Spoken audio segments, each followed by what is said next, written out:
Welcome! If you see in this video, you have become part of the RCL Mechanical family. We're so happy that you're here. My name is Antje Dezelets. I am the Director of Marketing and Sales here at RCL Mechanical. And this is my wonderful team member, Eric Thompson. He is our Field Supervisor for the Residential Service Department. Today, we're going to talk to you about our Total Home Care Club processes and procedures. These clients have signed up for our membership program that entitles them to certain services that we offer. The Total Home Care Club is one of the most important things that we can offer here at RCL Mechanical, but we also want to make sure that the customer is getting all the value out of that they possibly can, from the tune-up to the technical portions of it, to the service right from the meet and greet at the door to the very end where you get a handshake and a smile. So I'm going to walk you through a checklist of all the maintenances and services we provide. So when you go on a maintenance call, you have to be yourself. You're a human being, they're human beings, so you want to give them the best care that you possibly can. We have checklists to go through everything in which you need on the technical side of it, but this is just to make sure that you don't skip steps. Again, if it was your home and you were doing it, you wouldn't want a professional to come in and start skipping steps on you either. So we have a certain checklist that we go through with technical data, but also the mannerisms in which you're going through on your daily job, starting with boot covers when you first go into the home, to the meet and greet with the customer, to checking the thermostat, and you want to check systems operations. I'm Brian Safel, and today we're going to be giving an example of the heating side of the THCC. Good morning. Good morning. Antje? Yes. Nice to meet you. I'm Brian. Nice to meet you, Brian. So first of all, I parked kind of at the very end of the driveway. You can't see it here, but is that okay? Yeah, that's absolutely awesome. Fine. Thank you. May I come in? Yes, absolutely. Come on in. Let me just put my booties on here. So we're here today to THCC Maintenance, which is just a general well-being checkup of your unit today. First off, a couple questions. How old is your unit? Unit is about 3 or 4 years old when we built the house. Okay. And have you been having it maintained regularly? Yes. So RCL comes on a regular basis to maintain the system. Awesome. And have we had any troubles with it in the past? So far, so good. So I think the maintenance helps. Awesome. Absolutely. Absolutely. So basically, like I said, it's just a general well-being checkup on the unit today, kind of like going to the doctor's office. Since you've been paying for the year, there's no money out of pocket, unless, of course, I unfortunately happen to find something that needs to be attended to. Absolutely. And before I leave the house, I would like to do a quick look around and see what else you have. Are there any other systems in the house besides upstairs? Yeah, we have another gas furnace downstairs in the basement, as well as a tankless water heater. And then also we just got a water filtration system installed as well a couple months ago. Okay. Awesome. Okay. So may you lead the way upstairs? Yes, let's go upstairs.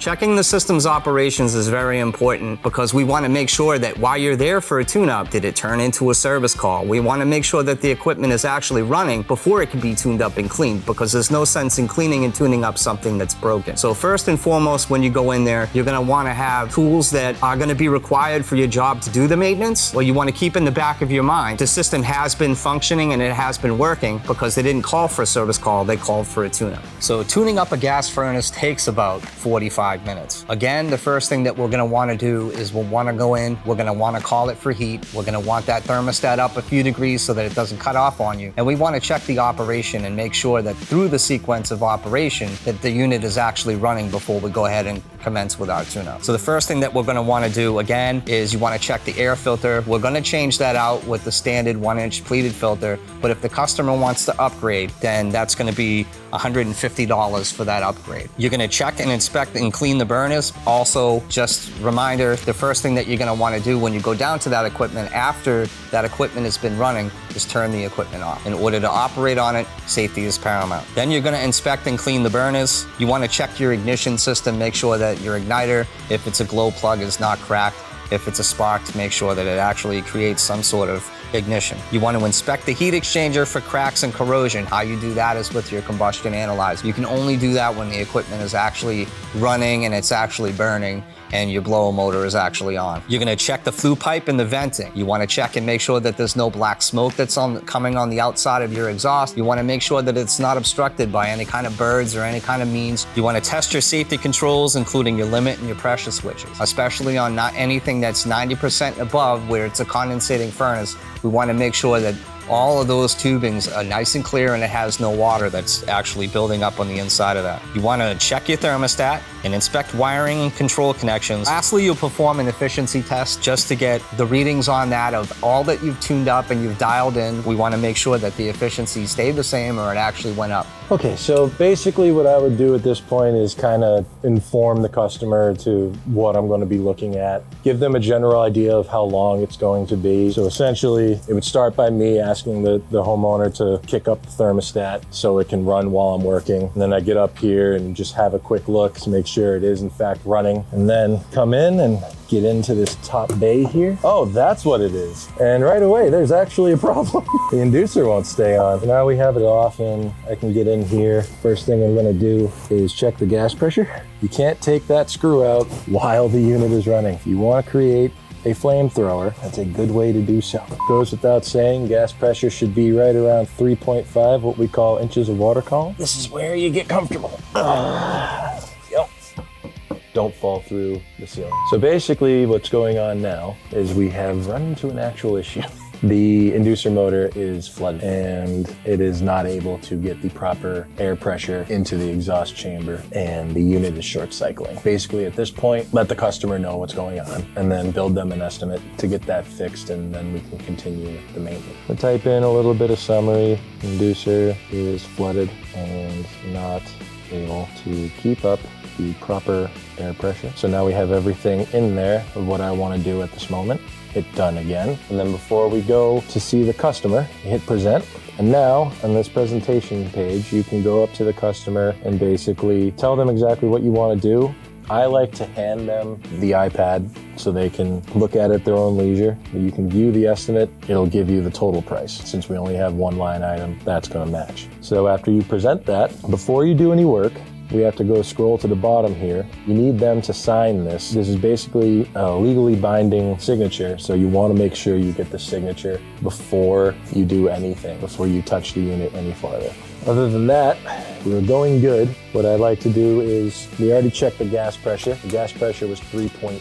That's a little high. You want it to be about 3.5. And you can adjust the gas pressure right in there, but you need the unit to be running because you need to be able to see in live what pressure the gas pressure is at. One of the other things that we do on these, we get down here into this chamber and make sure that the fan is clean. It's pretty clean in there. Nothing that I need to get in there and really wipe out as of right now. And if there's a capacitor on the motor, obviously check the capacitor, make sure the capacitor is running properly. Plug it back in to satisfy the door switch. All right, so now we're gonna see the flame kick on, and I'm gonna see that it's at 3.8. Get your flathead screwdriver in there. And since it's high, we're gonna go in a counterclockwise until we see, I like to get it below 3.5. So there we go, 3.43, that's fine. And so now that that's set, when it kicks off again, I can replace the set screw here. You can't hear it, but the fan just kicked on properly. I can tell the pressure switches are working simply because it keeps cycling the unit on and off.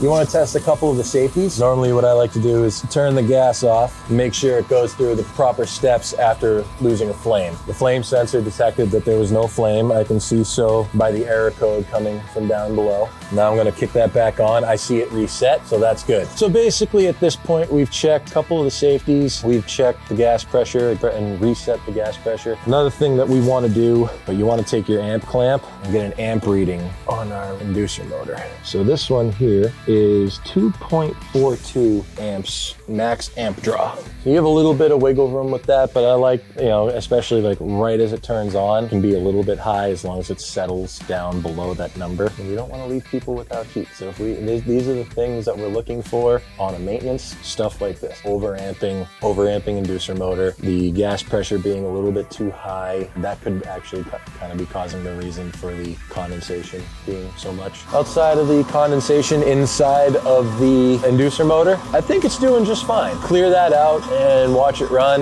and I think it'll be doing everything it should. Gas furnaces, they're very easy, but we want to make sure, for one, that you left the gas on, and we also want to make sure that that equipment fires before we leave the home. So the tune-up for a tankless water heater shouldn't take you any more than 45 to 60 minutes. It starts off with flushing the system and remove the scale. That's $199 extra, just so that you know right off the bat that that's going to be an extra charge. Clean the inlet water filter, inspect and clean the burner assembly. You want to check and clean the flue piping. You want to check for leaks into connections and fittings, inspect the temperature and pressure relief valve, and inspect the wiring and control connection. Highly important to flush that because of all the scale that builds up on your heat exchanger. So you'd offer that service in the very beginning. Well, sir, ma'am, before I get started, there is an upcharge of $199 extra on the flushing of your tankless system. Would you like me to provide that today so that you're geared for your call right off the rip? On a tankless water heater, the first thing that I'm looking for is it operational? So go to ask the customer, hey, is your hot water working? How has it been working? Ask those general questions to the customer. 9 times out of 10, they're actually gonna give you the answer to where you can actually start to troubleshoot if there is an issue.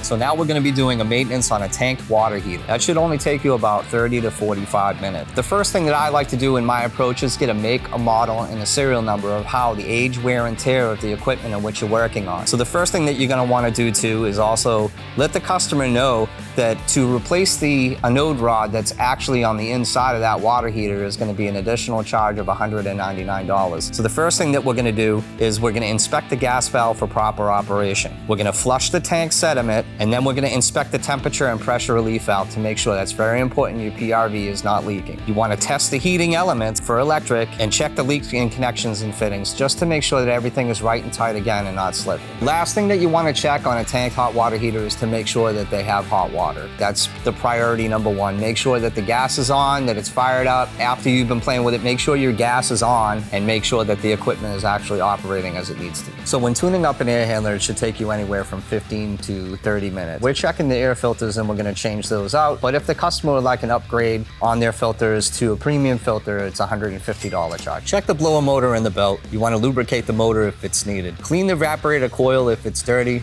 Definitely give a very good visual inspection for any kind of dirt or grime or any kind of oils or contaminants that may be settling in the bottom of the drain pan. You also want to verify the thermostat operation, and then you want to check your thermostat, and then inspect the wiring and control connections. So as the blower is running and the air handler is running as well, you want to check and make sure that your ductwork is sealed correctly. You want to make sure that it's insulated and uninsulated. Just double check. Do a really nice visual to make sure that no air leaking, that everything is completely buttoned up, everything is right and tight and not slipping. So we're going to tune an oil-fired furnace up. This can take anywhere from 60 minutes to actually an hour and 20 minutes, depending upon the scope of work in which you're actually going to get into. So the first thing we're going to do is we're going to inspect and or change the air filter on your oil-fired furnace. The premium filter upgrade is $150 extra. But don't be afraid to go in there to the customer and just let them know a premium filter can be added if they want it. The first thing that you'll do is you'll go over to your oil filter. You're gonna replace the oil filter that's on there. There's about 3 or 4 different styles. Your truck will be outfitted with all the filters that you're gonna need to actually replace those. You're gonna replace the oil strainer next, and then you're gonna replace the nozzle. You're gonna brush and vacuum the heat exchanger, and you're gonna check the gap on the electrodes. You're gonna inspect the wiring and the control connections. You're gonna test the limit and safety circuits, and then you're gonna perform a proficiency test once you put it all back together. Oil-fired furnaces are my favorite. The combustion analysis at the very end, when you get that, make sure that you do have a smoke check and you check for zero smoke. We're gonna tune up and maintain a gas boiler, which should take you anywhere from 45 to 60 minutes to do. Make sure your equipment is working. So the first process in doing that is that we're actually gonna shut it down and we're gonna clean the burners. Then we're gonna clean the heat exchanger. Then we're gonna test the safety controls on it. You wanna inspect the relief valve and other hydronic components like your circulator, your expansion tank, your air eliminators. We wanna check any kind of ball valves. We wanna check gate valves. We wanna check drain valves. We wanna make sure that everything isn't leaking and everything is right and tight. We want to inspect the venting system for proper draft. You want to check the thermostat, then perform efficiency tests with your combustion analyzer. Gas boilers are pretty easy, but when you go to tune up everything on that side, we also want to make sure that we cover the hydronic side. We want to check all the thermostats of all the zones that are connected to all the zone valves on that hydronic system before we leave. We want to make sure everything is operational and working correctly. An oil boiler, one of my favorites, is going to take you about 60 to 90 minutes. The first thing that we're going to do do is make sure that it's operational. Again, to do the tune-up and commence with that, we're gonna turn the system off and we're gonna go over and we're gonna place the oil filter. From the oil filter, we wanna go over to the pump and we wanna make sure that we change out the oil strainer. We're gonna take out the nozzle assembly and we're gonna replace the nozzle with the correct nozzle size based on the manufacturer. We're gonna brush and vacuum out the heat exchanger and we're gonna check the gap on the electrode. We're gonna inspect the wiring and control connections, and then we're gonna test your limits, and then we're gonna perform an efficiency test on that. We're gonna do a combustion analysis test on your oil-fired boiler. Today we are going to be doing maintenance on an oil burner. Oil maintenance is a lot different than a gas furnace, as there's quite a few more components into an oil burner. We want to be able to make sure the oil levels are good enough in the tank. We want to make sure that the oil filter has been properly changed and is nice and clean. It's using a quarter tank, if not less. Sounds pretty olive. First and foremost, we're going to want to make sure that we turn off the ability for oil to fall out of it. So we're going to take the Firematic off. There we go. So now no oil is allowed to go. Get our little pan underneath. There it is. That screw can be stubborn.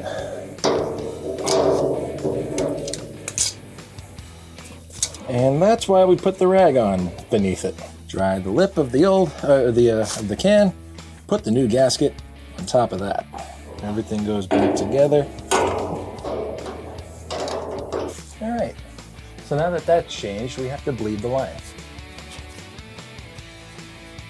It's time for the combustion analysis. All my numbers here are looking pretty good. You pause it, take the rod out, and depending on the analyzer that you have, this one has a little printing mechanism. I can do that right here. You can print off all the numbers, efficiencies and whatnot, and you just kind of leave that with the unit. Definitely change the filter.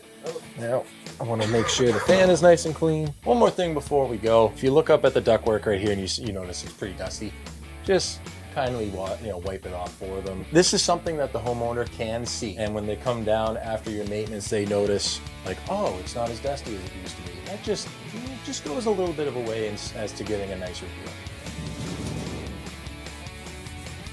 There we go.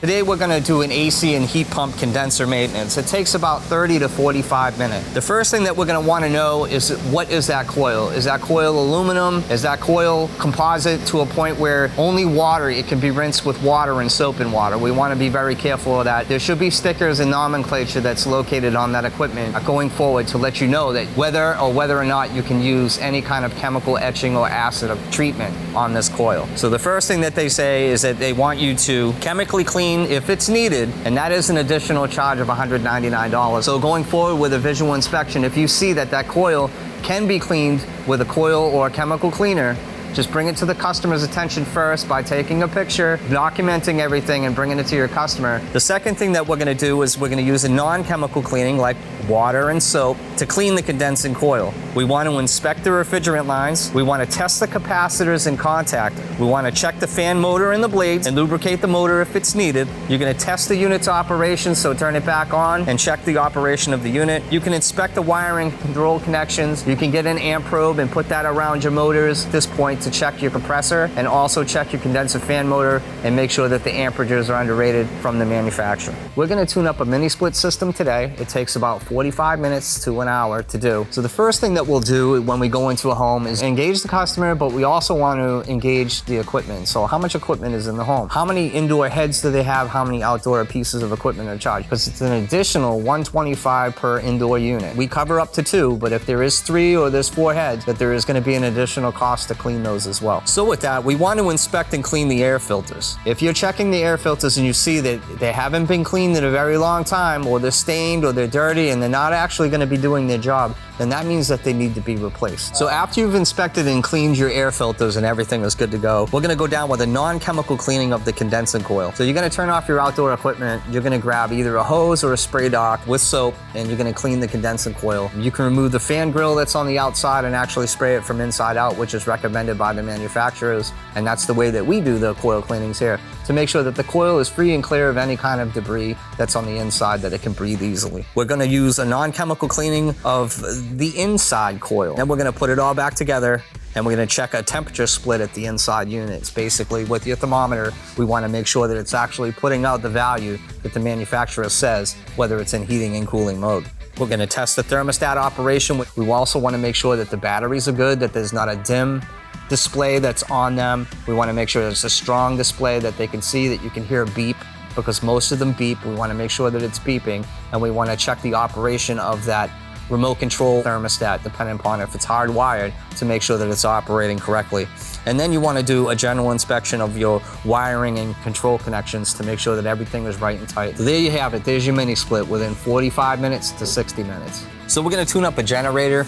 It takes about 30 to 60 minutes. The first thing we want to do is, does it work? Does it need maintenance? Is there any kind of error codes or lights that are on the outside of that generator to give you an indication of the shape that it's in, that you found it? Going forward with that, it's just a regular tune-up. We're going to test the battery and the charging system. We also want to test the automatic transfer switch. We want to check and replace the engine oil, synthetic only. You want to check and replace the spark plugs and the air filter on there, and you want to clean the cabinet of any and all debris. Then you want to check your hoses and connections. Generators are a very simple thing. It's a small engine. We want to make sure that everything is working correctly and everything is not loose when we leave. So that's all the tune-ups that you're going to encounter here at RCL Mechanical. Before we wrap it all up, we just want to go over a few things just to make sure that everything has been properly squared away. We want to make sure that there is a sticker that's on the unit that says RCL for the homeowner and the customer, to make sure that they have someone to call, they have the right number, just in case something happens with their furnace. We also want to make sure that the equipment is operational and that it actually is working before you leave the home. That's highly important. I suggest that one. Other than that, you also want to make sure that all of your estimates have been filled out correctly. While you were doing your assessment with the customer when you first showed up on scene, all your estimates should be all logged in there. So lastly, just make sure that you cleaned up after yourself. We want to leave it better than what we found it, and also bring it to the customer's attention just to make sure of any kind of estimates in which you have given them,